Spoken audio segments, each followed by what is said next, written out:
Alrighty, ladies and gentlemen, what is going on? Welcome back to Force Strategy Gaming. Today we will, of course, be taking a look at a Terran strategy. Now, this is going to be Monday's Terran video for the week. This week, the strategy that we're going to be taking a look at is from EG's The Muslim. The opponent in this video as well is Mouse's Morrow. Now, this is from a game that I did a commentary on earlier in the week. I think it was actually over the weekend. It was either the weekend or late last week. I did a commentary on this particular game.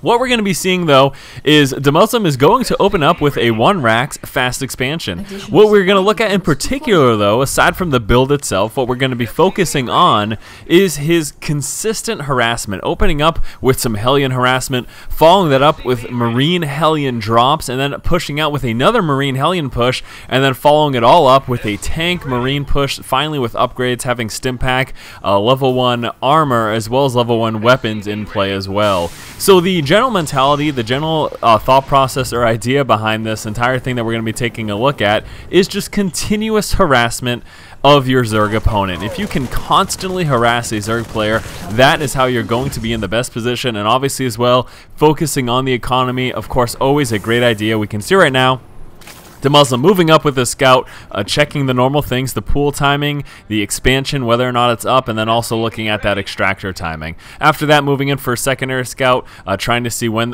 the pool finishes, if the metabolic boost is coming or not. That'll be your next step. But besides that, let's go back to the main base. Again, as I mentioned, The Muslim opens up with a 1 racks fast expansion build, then of course into his factory, because he will be pumping out double Hellions with this reactor that is currently on the barracks, and then at that point he's going to be using those Hellions to get map control, grabbing the towers, which will allow him to push out and make it so that his Zerg opponent does not see, and that is a fantastic idea, something that's certainly great and something that you yourself should try. So let's slow it on down for just one moment here.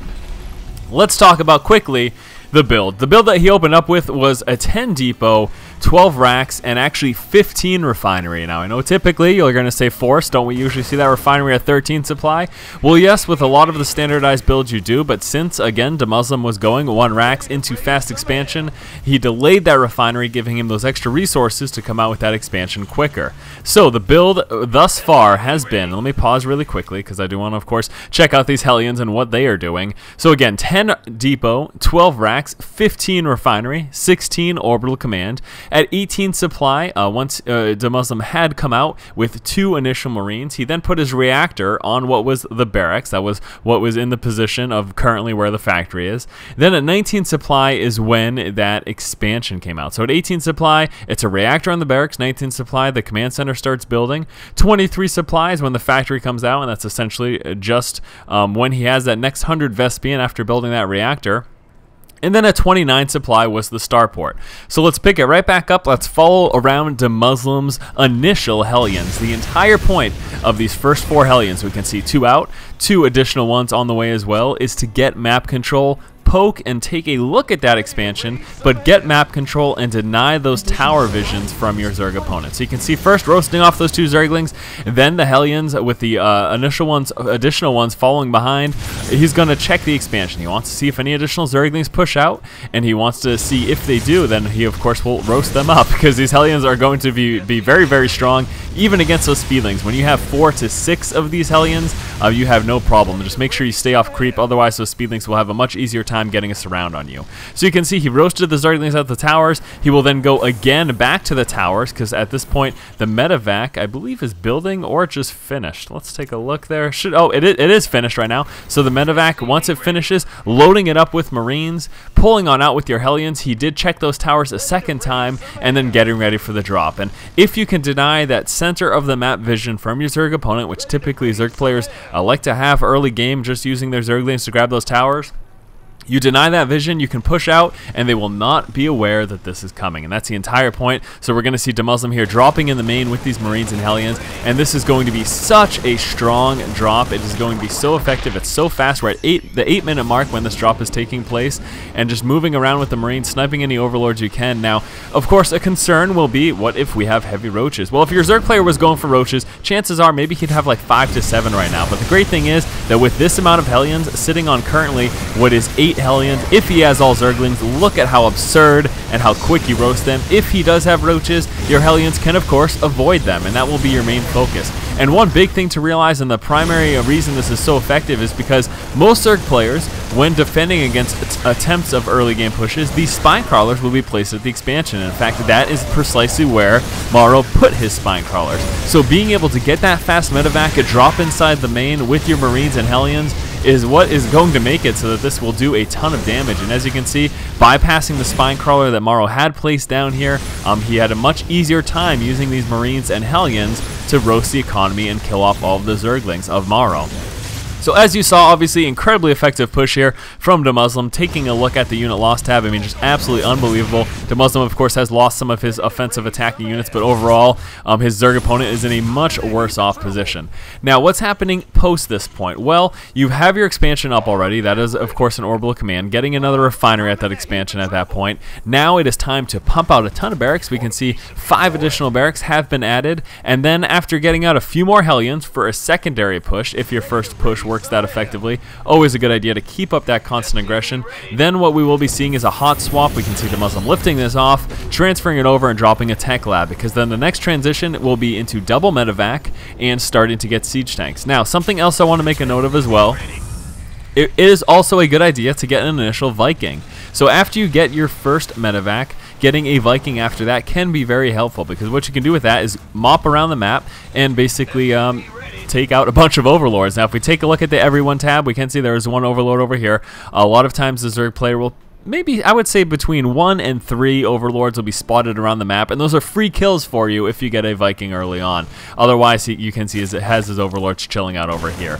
Now, at this point, mutas are on the board. Why are the muta numbers so low here from Morrow? Obviously, the muta numbers are so low from Morrow because DeMuslim did so much economic damage. If you lose all of your workers, you really don't have enough economy to produce a ton of mutas, and that's the point, that's the focus of this constant aggression against a Zerg opponent, is to hurt their economy enough so that they just do not have enough resources to produce enough of an army to defend against your continued aggression. So first we saw those Hellions pushing out for map control, for checking the expansion. Then we saw that big Marine Hellion drop. Now here is the second push at around between 11 and 12 minutes is when this would likely be coming, and DeMuslim again pushing out with these Hellions, also some Marines following up behind.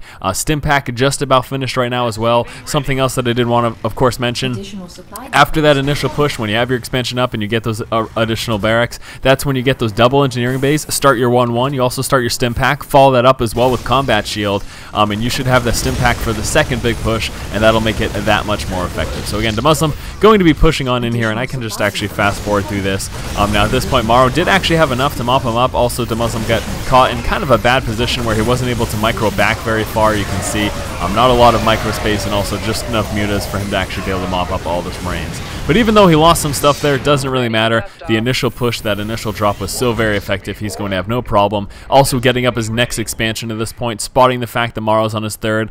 He wants to be at least on par with his Zerg opponent, and that will allow him to actually be in a better position.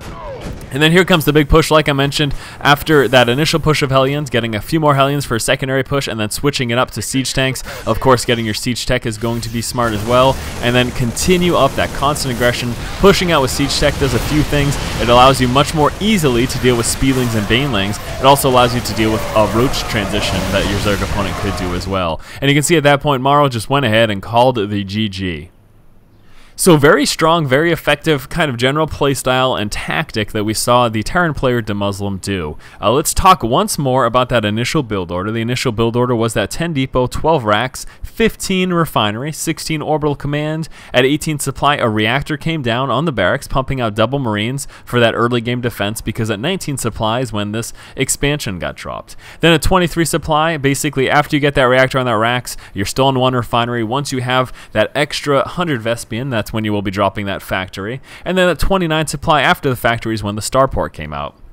Factory finishes, put it on the reactor that was once on the barracks, and then of course start those double Hellions. Push out with those initial Hellions, get map control, deny that tower vision, check that expansion. Once you have 8 Hellions and a bunch of Marines and your first medevac is finished, then an initial drop can take place, and obviously we saw how effective that drop was against Morrow.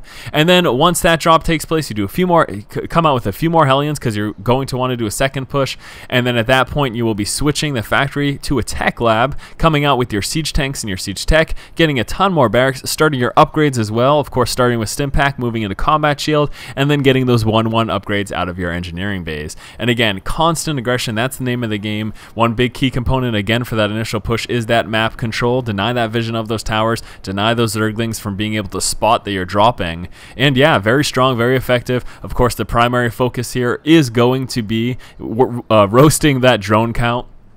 And the big advantage to dropping, of course, is that most defenses of your Zerg players' opponents are likely to be at the front of their expansion. So dropping right in their main obviously completely circumvents that. So there you go, guys. Hopefully you enjoyed this video. Thank you so much for watching. As always, guys, if you like the commentary, if you like that content, go ahead and subscribe to the channel. And as always, keep watching and keep owning.